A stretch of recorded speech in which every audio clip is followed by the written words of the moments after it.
컴퓨터 화면이 좀 돌아갔어요.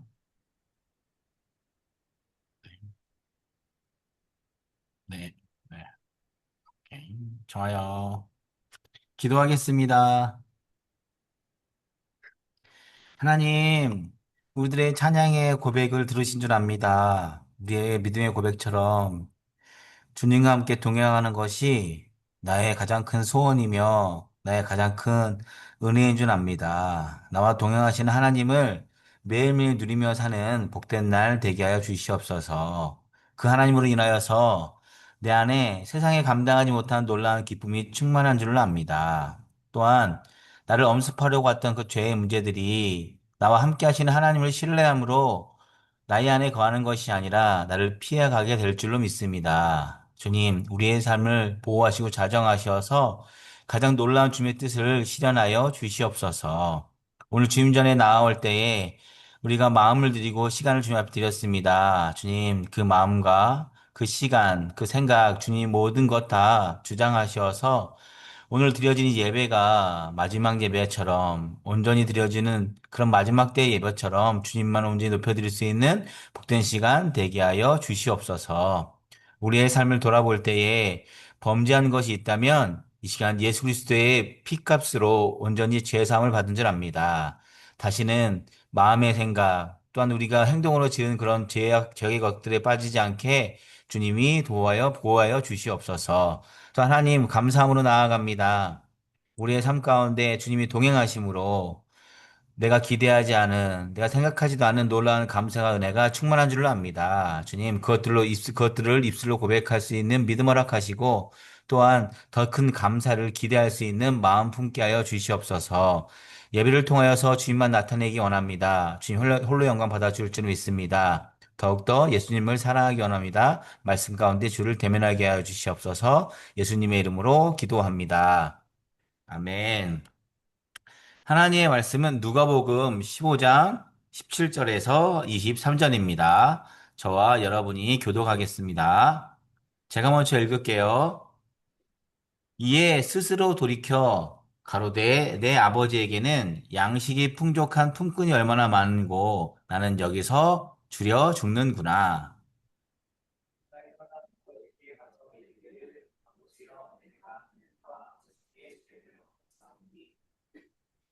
제 소리가 잘 안 들려서 그러거든요. 다른 어떤 문제인지 모르겠는데 소리 좀 크게 해주면 더 좋을 것 같아요.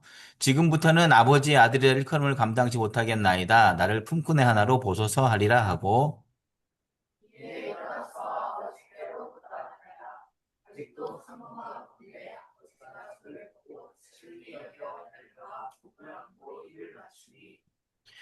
아들이 가로되 아버지여 내가 하늘과 아버지께 죄를 얻었사오니 지금부터는 아버지의 아들이라 일컬음을 감당치 못하겠나이다 하나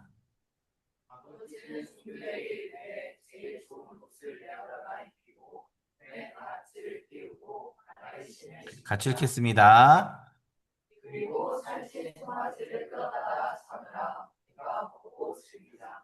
아멘.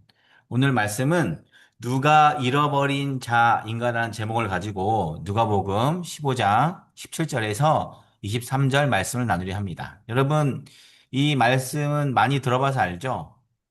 탕자 아들 이야기. 그쵸? 아들이 아버지에게 재산을 달라 하였고 또 그 재산을 가지고 열심히 놀다가 다 탕진하고 마지막에는 돼지 우리에 사는 신세가 돼버린 거죠. 그래서 주염 열매를 먹으면서. 그러다가 아들이 깨닫는 거예요. 오늘이 바로 그 15장 17절 시작이 그겁니다. 내가 생각해 보니까 우리 아버지의 품꾼, 아버지 일을 하는 사람들보다 내가 더 못하구나. 내가 그냥 아버지의 품꾼으로 살면 좋겠다. 다시 아버지께로 돌아가자라고 시작하는 게 오늘 여러분들이 읽은 누가복음 15장 17절의 시작 말씀입니다. 이 누가복음 15장은요, 한 세 가지의 비유가 나옵니다. 그래서 예수님께서 잃어버린 것에 대해 말씀하시는데, 우리가 보지 않았지만, 3절에서 7절은 잃은 양의 비유가 나와요. 여러분, 99마리의 양이 있고, 하나의 잃어버린 양을 찾아가는 예수님의 모습, 많이 이미지를 그려보셨을 것입니다. 또 두 번째는 8절에서 10절인데, 드라크마를 잃은 여인의 비유. 드라크마는 한 사람의 일당 정도가 돼요. 10드라크마가 있는데 그 중에 한 드라크마, 동전을 잃어버린 여인의 이야기가 나오고요. 네, 오늘 읽었던 말씀인데 잃어버린 두 아들, 잃어버린 아들의 비유인데 11절에 32절 말씀이죠. 그래서 아버지를 떠난 아들이 돌아오는 이야기입니다. 예수님께서 왜 이런 비유를 말씀하셨을까요? 세 가지나 비유를 들었던 이유가 분명히 있을 것 같은데요. 그러려면 누가복음 15장 처음 절을 한번 봤으면 좋겠어요. 누가복음 15장 1절 2절입니다. 다 같이 읽겠습니다. 시작.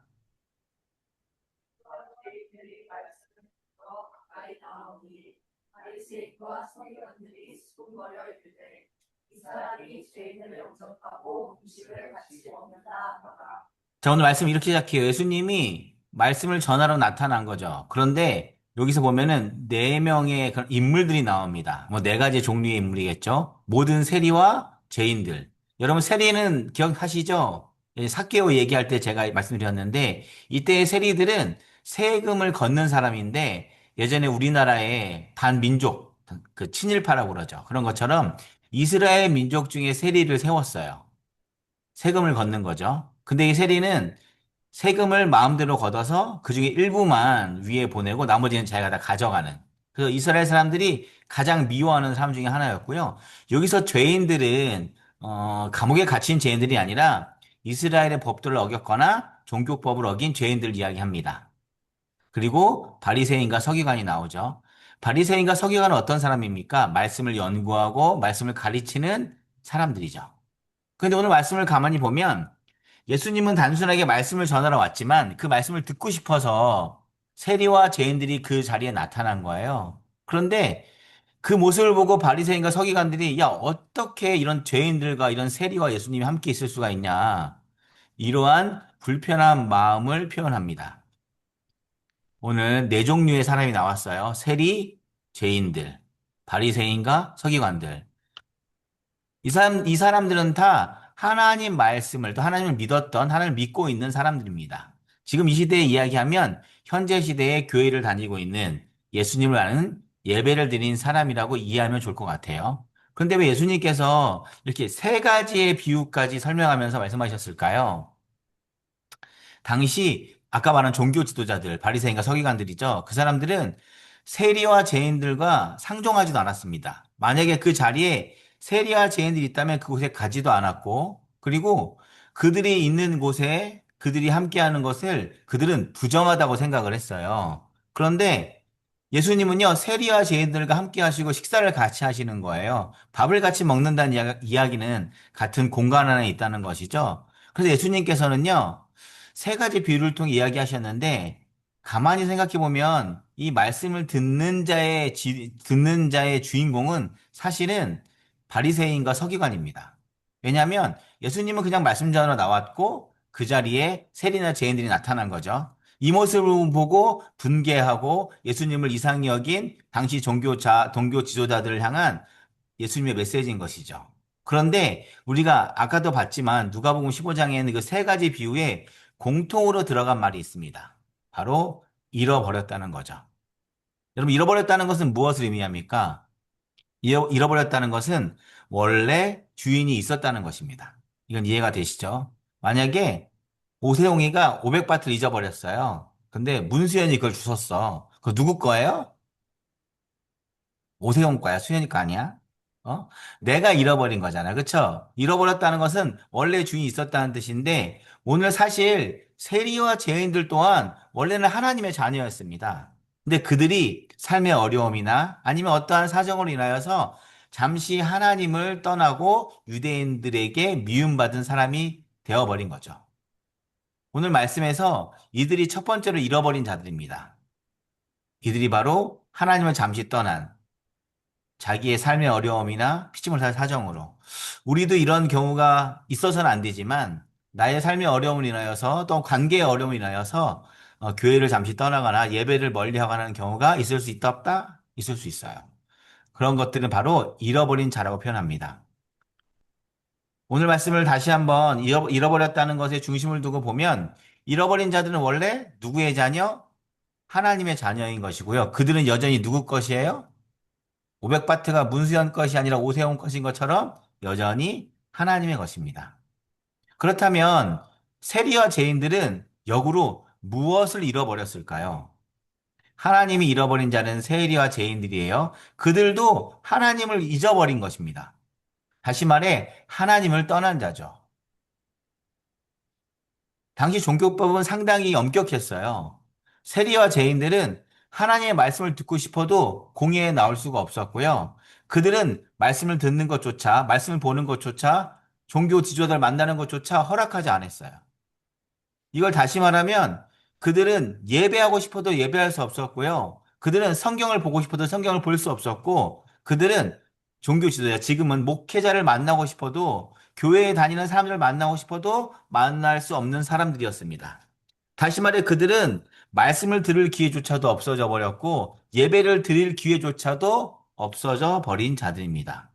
여기서 그래서 하나님을 잃어버렸다는 것은 다시 말해서 말씀을 잃어버린 자를 이야기합니다. 여러분 이해가 되시죠? 하나님을 잃어버렸다는 것은 말씀을 잃어버렸다는 것이라고 해석하시면 되는데, 말씀을 듣지 않았다는 것은 하나님을 잃어버렸다고 우리가 해석할 경우, 여러분 한번 고민해 볼 필요가 있습니다. 여러분 이 시간 하나님 앞에 전에 나와 있지만, 여러분 이 시간 말씀을 듣지 않는다면 하나님을 잃어버린 자가 되는 것이 아닐까요? 오늘 여러분 말씀을 들음으로 하나님을 찾는 사람이 되기 원합니다. 그렇다면 잃어버린 자가 해야 할 것은 무엇일까요? 당연한 것은 여러분 제가 답을 알려드렸죠? 뭔가요? 말씀을 들어야죠. 그렇죠? 우리는 오늘 말씀을 통해서 하나님의 뜻을 발견해야 합니다.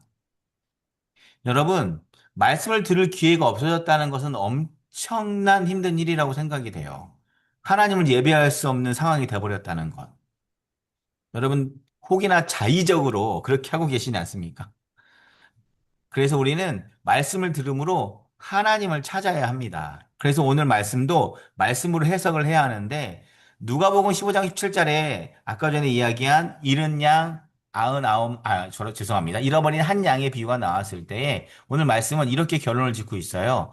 죄인 한 사람이 회개하면 하늘에서 회개할 것 없는 의인 99 마리로 말미암아 99으로 말미암아 기뻐하는 것보다 더하니라. 이 말씀이 뭐냐면 99마리는 지금 천국에 있고 회개할 것이 없지만 하나님을 잠시 떠난 사람이 다시 하나님을 찾아와서 회개하잖아. 그러면은 그 기쁨이 거기에 있는 사람들의 기쁨보다 더 크다라고 이야기하는 것입니다. 누가복음 15장 10절에는요. 한 드라크마를 잃은 여인의 비유거든요. 마지막은 이렇게 고백하고 있죠. 이와 같이 죄인 한 사람이 회개하면 하나님의 사자들 앞에서 기쁨이 되느니라. 여러분, 드라크마는 돈을 이야기합니다. 돈은 무엇을 이야기하냐면 가치를 표현하기도 하죠. 우리는 인간적인 가치를 두고 사람을 평가할 때가 있습니다. 한 드라크마는 한 사람의 일당 정도 되거든요. 지금 돈으로 따지면 대략 10만 원 정도라고 표현을 할게요. 그런데 하나님 앞에서는 한 드라크마나 두 드라크마나 10만 원짜리 인생이나 1000만 원짜리 인생이나 아무런 의미가 없다는 것이죠. 그러나 우리는 그런 것들을 가지고 사람을 판단하기도 한다는 거죠. 그렇게 아무런 가치가 없어 보이는 사람이라 할지라도 하나님 앞에 회개해서 나아오면 하나님의 사자들, 하나님 천사들이 그를 엄청 기뻐한다는 것이죠. 그리고 오늘 말씀에 누가복음 15장 18절에 보면 우리 둘째 아들이 이제 다짐하죠. 내가 일어나 아버지께로 가서 이르기를 내가 하늘과 아버지께 죄를 지었사오니 라고 고백합니다. 죄를 지었다라는 고백을 하는 것이죠. 이 세 가지 비유를 통해서 우리가 알 수 있는 것은 잃어버린 자가 해야 될 것은 말씀을 들어야 하는데 자세히 말씀드리면 회개해야 합니다. 예수님께서는요, 이 세 가지 비유를 통해 회개에 대해 말씀하시고 싶었던 것 같습니다. 아무리 내가 죄인의 모습이라 할지라도 주님 앞에 회개하며 나오면 하나님은 기뻐한다는 것이죠. 여러분, 혹여나 여러분의 삶 가운데 말씀을 잠시 잊어버렸다면 우선 먼저 해야 될 것은 하나님 앞에 회개해야 합니다.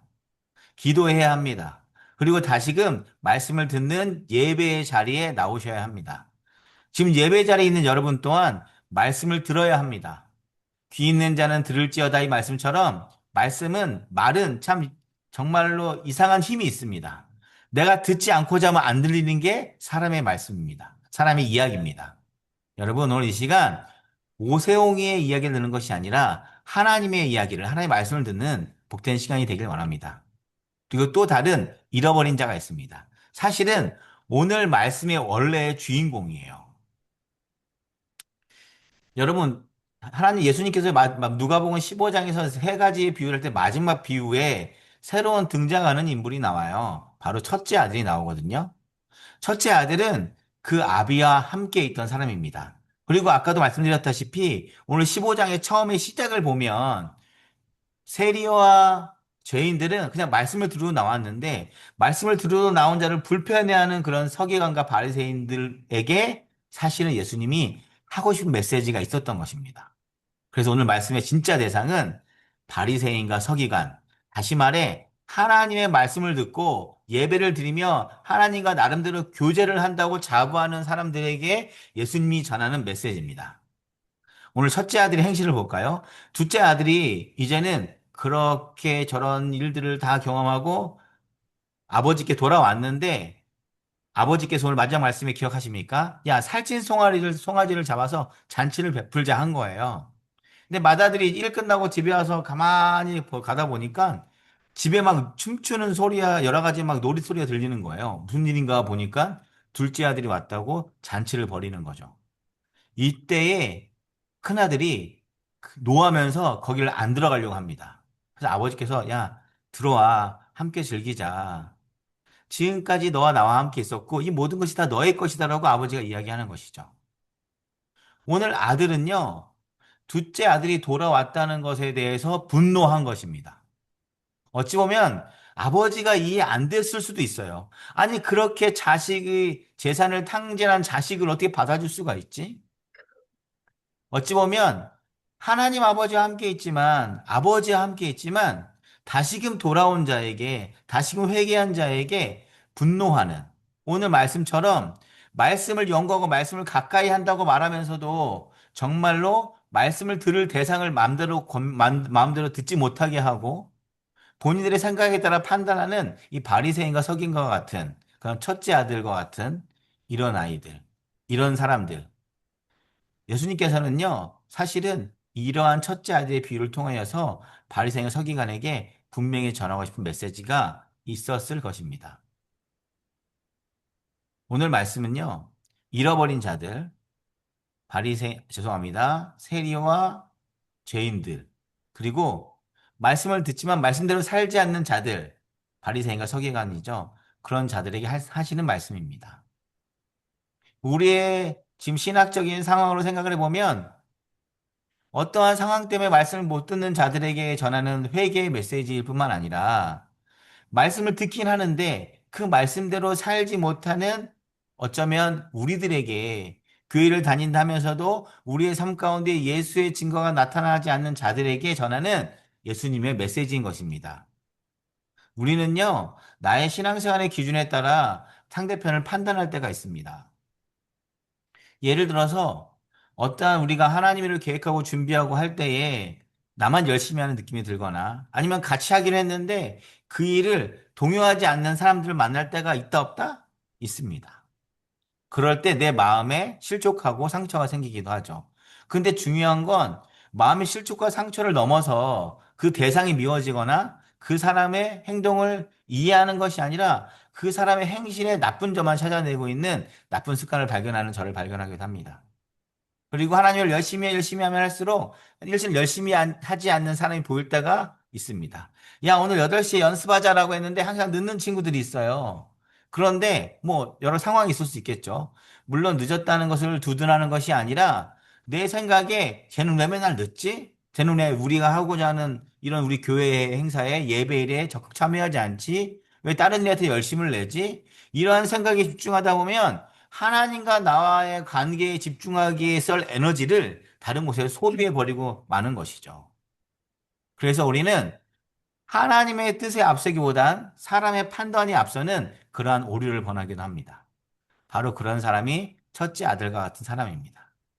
오늘 여러분 예배함으로 나왔습니다. 하나님께 예배하고자 나왔는데 여러분 이곳에 와서 마음이 정말 평안하십니까? 예배를 준비하고 예배를 계획하고 예배 안에 들어오는 과정 가운데서도 하나하나 생각해 보면 예배를 방해하거나 나를 힘들게 하거나 나에게 상처를 주거나 아직까지 해결되지 않는 그런 어려움의 문제로 인하여서 이곳에 온 자가 있는 줄로 압니다. 그러나 중요한 것은 그것에 우리가 중심을 두는 것이 아니라 나는 정말 하나님의 말씀을 듣고자 합니다라는 하나님의 말씀, 하나님을 다시 찾는 그러한 시간이 되는 것이 정말로 중요한 것입니다.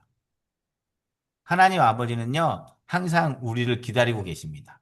오늘 20절에 보니까 아직도 상거가 먼데, 아직도 길이 멀리 있는데, 아버지가 저를 보고, 아버지가 둘째 아들을 보고, 측은히 여겨, 달려가 목을 안고 입을 맞추니. 여러분, 예전에 하은이 찬양이 주영이가 아빠를 안아줄 때 보면 이렇게 목을 안거든요. 목을 안는다는 것은 완전히 꽉 안는다는 의미인데, 자, 여러분 이 상황을 보세요. 이 아들이 어디 있었어요?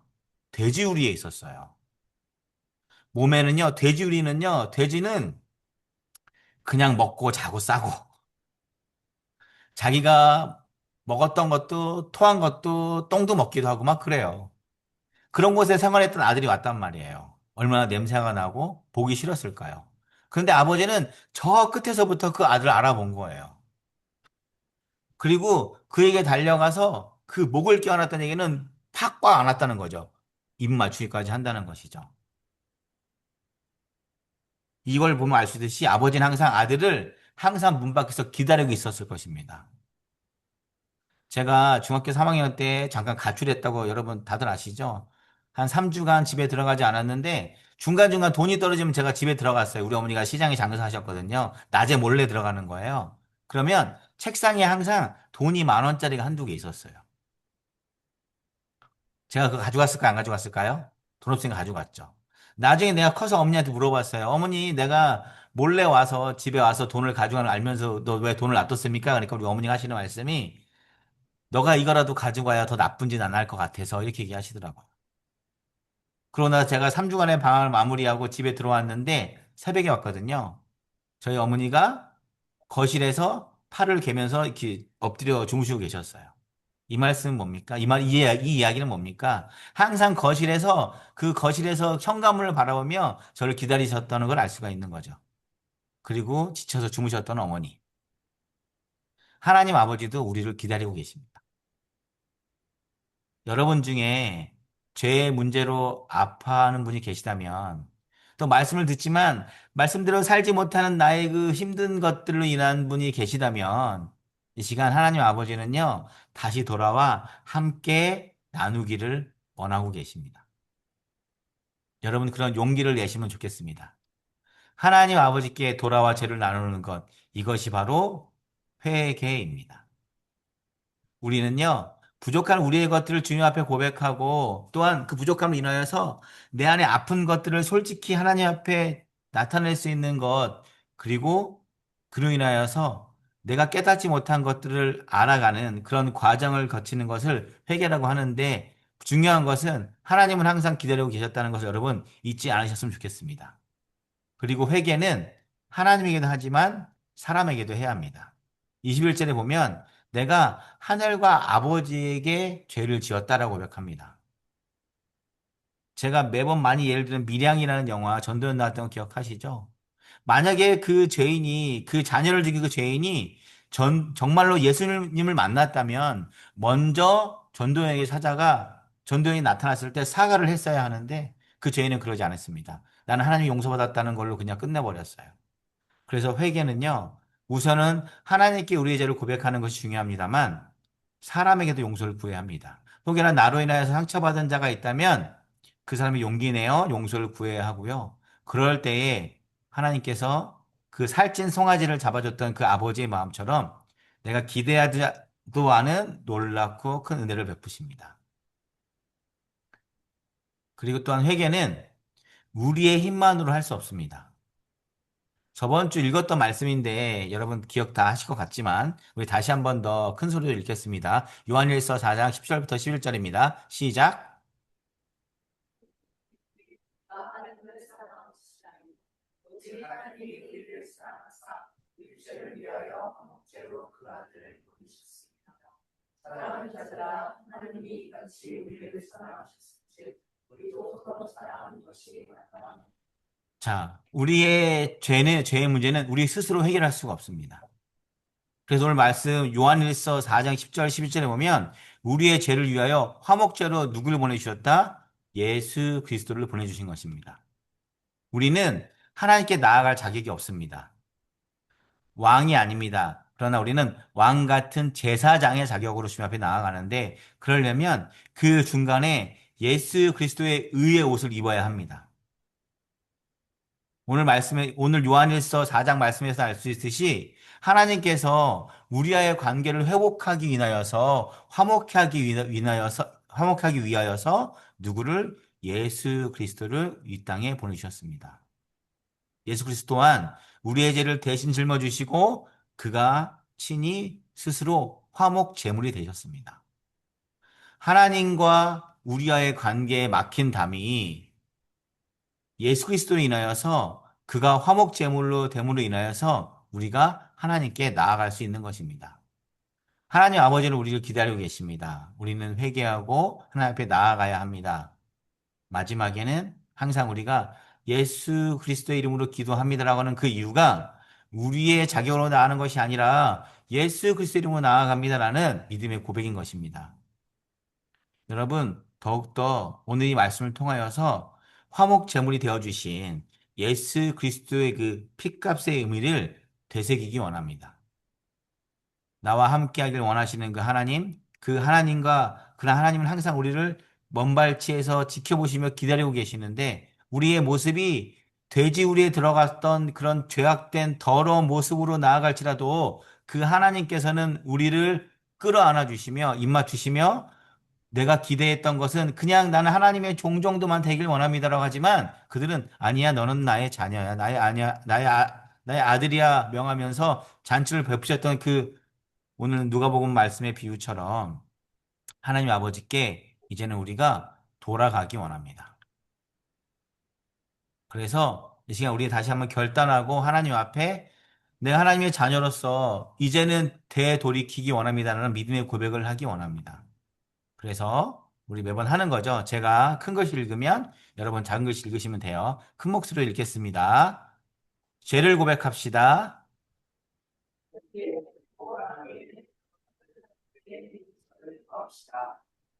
말씀으로 시작합시다. 여호와의 말씀은 내 기회를 찾아라. 하루를 말씀으로 시작하시라. 예수 그리스도를 믿습니다. 우리의 죄로 인해 하나님과 어린 관계의 복을 위하여 억제물이 되신 예수 그리스도를 더욱 믿기 원합니다. 아멘. 여러분 오늘 말씀에 네 종류의 사람이 나왔어요. 어찌 보면은 두 종류로 더 구분할 수가 있겠죠. 잠시 상황의 어려움과 환경의 어려움과 피치 못할 일로 인하여서 말씀을 들을 수 없었던 그런 사람들이 있었고요. 또한 한 사람은 하나님과 함께 있으면서 말씀을 듣지만 그 말씀대로 제대로 살지 못한 그런 두 가지의 부류가 있었습니다. 둘 중에 어떤 사람이 나쁘다, 착하다, 더 나쁘다, 덜 나쁘다를 논하는 것이 아니라 그 모든 사람들은 본인의 나약함을 가지고 하나님께 나올 수 있습니다. 하나님께서는 이 시간 먼 발치에서 우리를 기다리고 계십니다. 우리 이제는 여호와께 돌아갑시다. 그분 앞에 회개하십시다. 그 회개의 기도를 통하여서 그 놀라운 고백을 통하여서 하늘에서 기대하고 내가 기대하지 못한 놀라운 그 잔치의 그 상급들이 여러분의 삶 가운데 충만하기 원합니다. 또한 그 중심에 예수 그리스도의 피값이 있었다는 사실은 절대 잊으시면 안 되고요.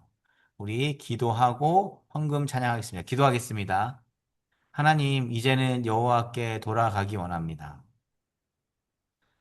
둘째 아들이 여러 가지 죄악의 모습으로 아버지께 나아갔을 때에 그 하나님께서, 그 아버지께서 그 둘째 아들을 친히 용서하시고 그에게 가장 좋은 곳을 주시며 잔치를 베풀었던 그 놀라운 사건을, 그 비유를 기억합니다.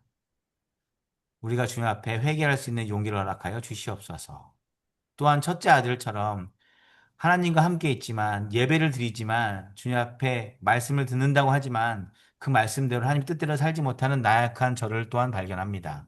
하나님, 이 시간 그 아버지의 고백처럼 여기 있는 모든 것이 너의 것이라고 고백했던 그 아버지 놀라운 사랑처럼 우리가 더욱 하나님의 뜻을 깨달아 주님이 원하시는 하나님이 원하시는 뜻이 무엇인지 발견하여 그를 행할 수 있는 성령의 능력을 우리 삶 가운데 허락하여 주시옵소서. 또한 예수 그리스도의 피값으로 우리가 다시금 살아남을 고백합니다. 주님, 나를 위해 십자가를 대신 짊어지신 그 예수님의 놀라운 사랑을 기억하며 더욱더 그 사랑을 전하는 자, 그 사랑을 고백하는 자, 그 사랑을 나타내는 자 되게 하여 주시옵소서. 그렇게 하신 주님을 더욱더 찬양하고 사랑합니다. 예수님의 이름으로 기도합니다. 아멘.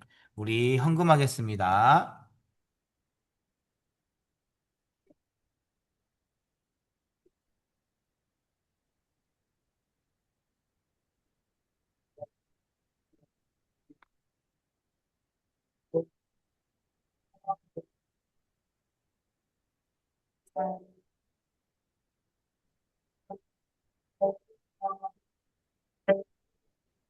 자, 서로를 향해서 할까요? 자, 매번. 네, 말 안 해도 서로 향해서 하면 좋겠어요. 네.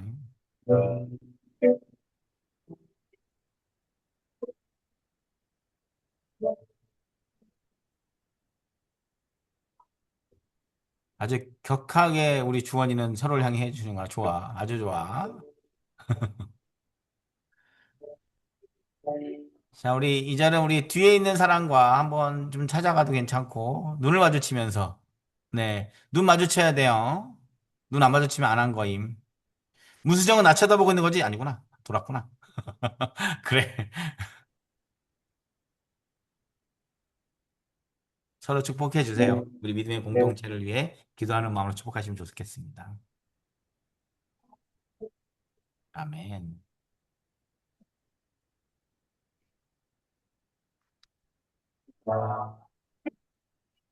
아멘. 헌금 기도하고 축도하겠습니다. 하나님의 전에 나올 때에 그냥 나오는 것이 아니라 우리의 마음을 드렸습니다. 우리의 정성을 드렸습니다. 주님 이 모든 거 주님 받아주시고 우리 삶 가운데 크고 놀라운 은혜와 사랑을 허락하여 주시옵소서.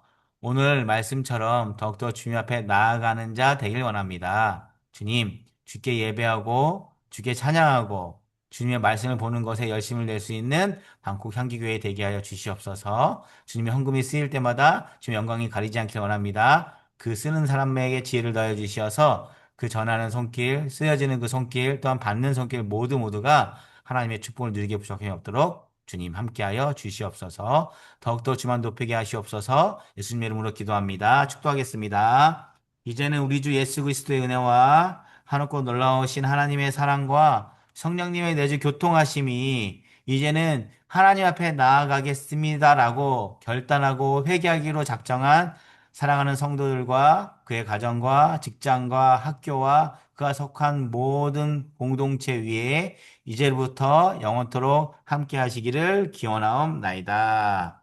아멘. 아멘. 교회 소식 보겠습니다. 자, 방콕 향기교회 오신 성도님들 환영 축복합니다. 자, 오늘 특별한 시간이 있더라고요. 김수영 권사님께서 비즈, 내가 비즈 아트? 하여튼 뭐, 목걸이 만드는 일을 한다고 하네요. 예, 여러분, 좋겠어요. 어, 그리고 저는 27일에 들어가고요. 오늘 우리 문성욱 기사님 출국하신다고 제가 전달 받았거든요. 한국 잘 갔다 오시고, 예, 오실 때 항상 말씀드리지만 선물 사오지 마시고, 아셨죠? 네. 네.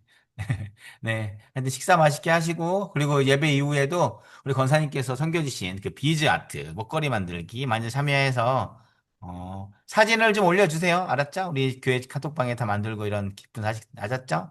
네. 여러분 들어가세요. 다음 주에 교회에서 봅시다. 안녕. 예.